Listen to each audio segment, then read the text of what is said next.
श्री जीव विचार गाथा नंबर 44।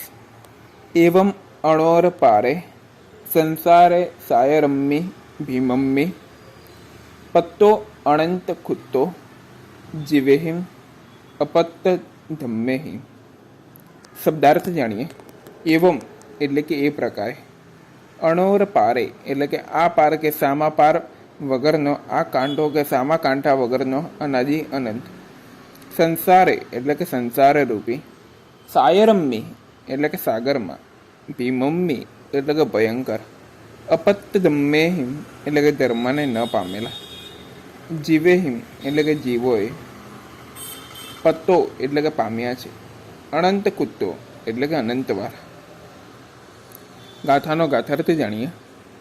પારાવાર વગરના સંસાર રૂપી ભયંકર સમુદ્રમાં ધર્મ ન પામેલા જીવો એ પ્રકારે પ્રાણોનો વિયોગ મરણ અનંતવાર પામ્યા છે। વિશેષ જાણીએ ગાથાને। સંસાર અનાદિ અનંત કાળનો છે અને તે ઘણો જ ભયંકર છે।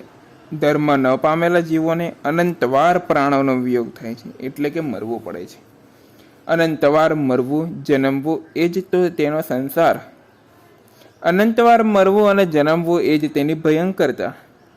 અનંત મરણોમાંથી બચવું હોય તો ધર્મ જ તેનો ઉપાય છે।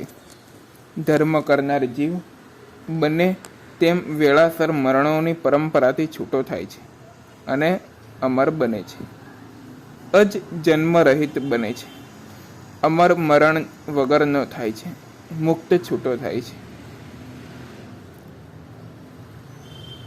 આ જગતમાં ધર્મની મુખ્ય જરૂર એટલા માટે જ છે, જગતમાં મરણ ન હોત તો ધર્મની જરૂર કદાચ ન રહેત।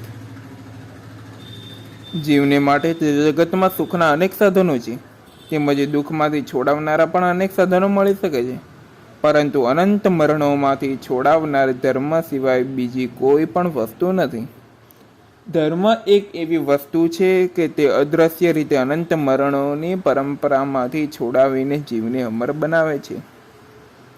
ધર્મની બીજા કોઈ પણ કારણે જરૂર ન હોય તો પણ અમર થવાને તો ધર્મ વિના ચાલશે જ નહીં। ધર્મ અને અધર્મના સાધનોની જરૂરિયાત દુનિયાદારોના કોઈ પણ સંજોગો માટે ન નક્કી થતી હોય તો પણ આ આત્માના અનાદિ અનંત કાળના મહાજીવનની દ્રષ્ટિએ અનંત મરણમાંથી છૂટવાને ધર્મની અનિવાર્ય જરૂર છે। માટે દરેકે દરેક ક્ષણ, દરરોજ, દરેક મહિને અને એકંદર આખી જિંદગી જેટલો વખત મળે તેટલો વખત અને જેટલી શક્તિ હોય તેટલી શક્તિનો ઉપયોગ કરીને અવશ્ય ધર્મ કરવો જ જોઈએ। એ આ ઉપદેશનો સાર છે।